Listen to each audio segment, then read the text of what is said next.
Hey guys, it's me, EODGamer here, and a lot of you might be having a question, is it worth it to actually farm these drive discs, which is your relics, artifacts in Zenless Zone 0, or should you actually wait once you can get the rare, the S tier kind of disc drive before you actually start attempting this domain? Now the short answer to this is that you want to do a little bit such that you can not let your characters run around like naked without any gear at all.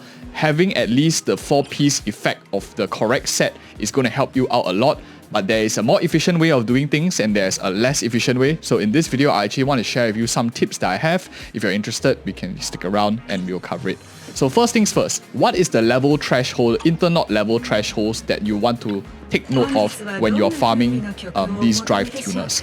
There are two things that change. One is Alfie's music store. You go up to the next tier when you are at Interknot level 35. You also farm at a higher tier at 35. So at Interknot level 35, you have a chance of dropping S rank, whereas anything less than that, you don't have a chance of farming S ranks at all. You only get purple or blue disc drives. Purple is like A rank, B rank is like the blue ones.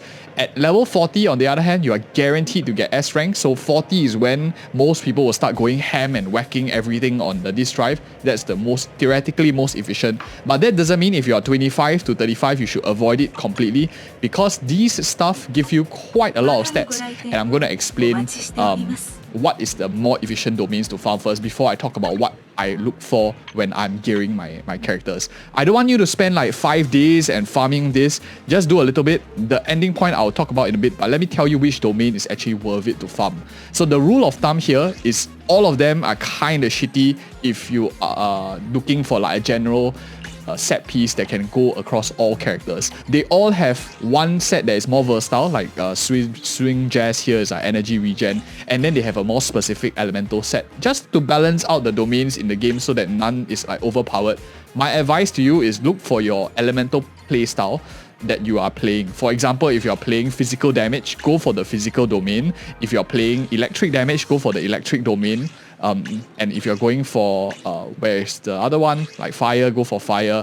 And if you are Ellen main, go for the ice domain and stuff like that. So start off from that angle, and the pair set is always going to be decently generic that you can fit into most characters. Even a 2-piece of the generic set is still some value that you want to get. So your objective is to form a 4-piece of your elemental set and a 2-piece of whatever is the other pair set that you get, with a few exceptions, and I'll talk about it in a bit. So that rule of thumb aside, the question is what other sets are actually worth sniping, and that is where Alfie's music store comes in, and she has the ability here where you can actually have a rate up of a track that you like.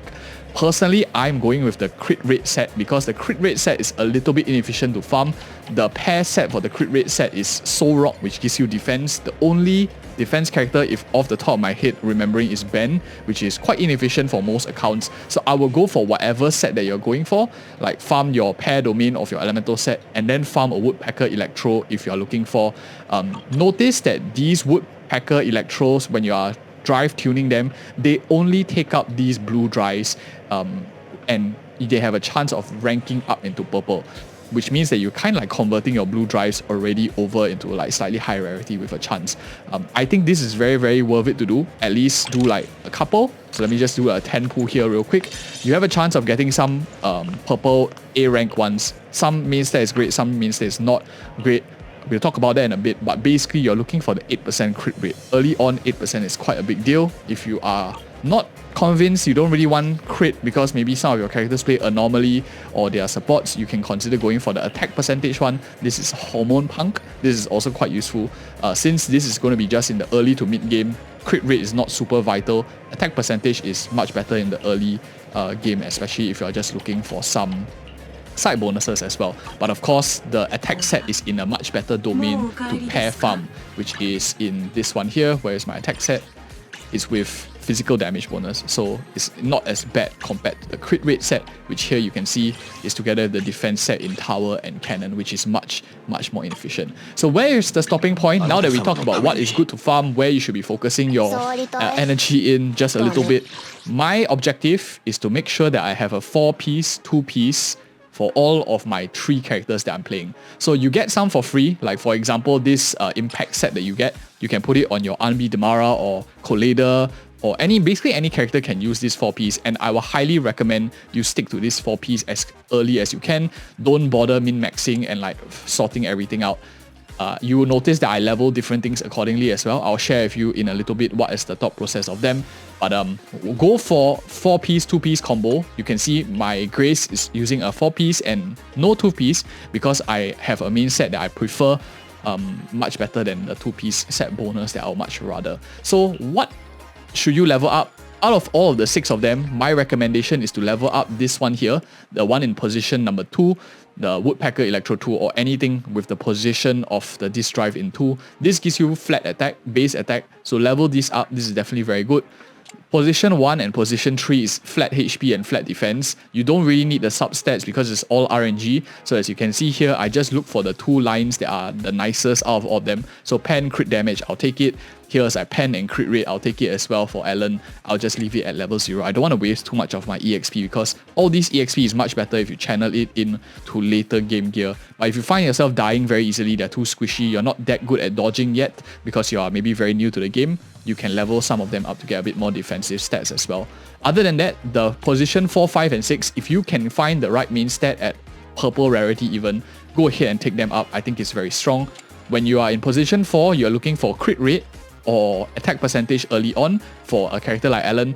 I'll do like character specific guides in a little bit also once I'm done with this video to give you guys a starting of where you can go.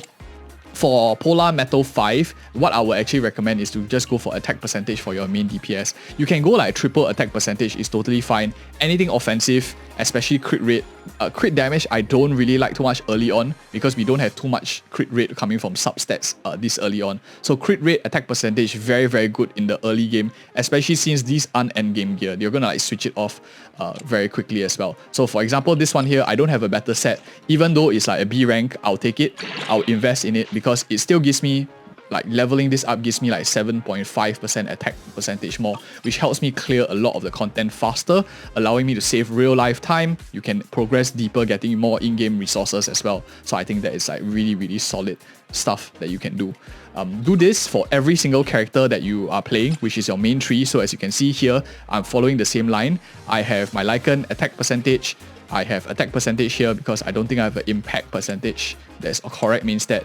Oh, I do have an impact percentage. So if I have an impact here on the top, level it to 12, I'm using just a simple attack percentage. And here I don't have it level up because it's HP, so I don't really need it. I don't really care too much about the substats. You have to like, it's kind of like a balance. Do you want to finish the 4P set bonus, or do you want to find the right main stat? And you try to find a balance for yourself. Don't invest too much energy into it, just enough that you can get roughly usable pieces. And once you hit 35, then you'll start getting S rank. That is when it's you will slowly progress into the deeper stages. You get a lot of gear free also when you start completing the quests and stuff. So use that to also help manage your energy resource. Last but not least, of course, a character like Grace, I look for like anomaly proficiency. This took priority over the 2-piece set bonus of crit rate because Grace is an anomaly character, so I focus on certain things. But then again, the upcoming guides I'll do for these characters will help you a bit more. Energy regen is generally quite useful for supports that I tend to put on the position 6 as well. And you can see here like some attack, and I also only level the attack. The rest of them are left at 0, so I have a lot more resources scattered around. And that is my efficiency guide for farming relics in the early to mid game.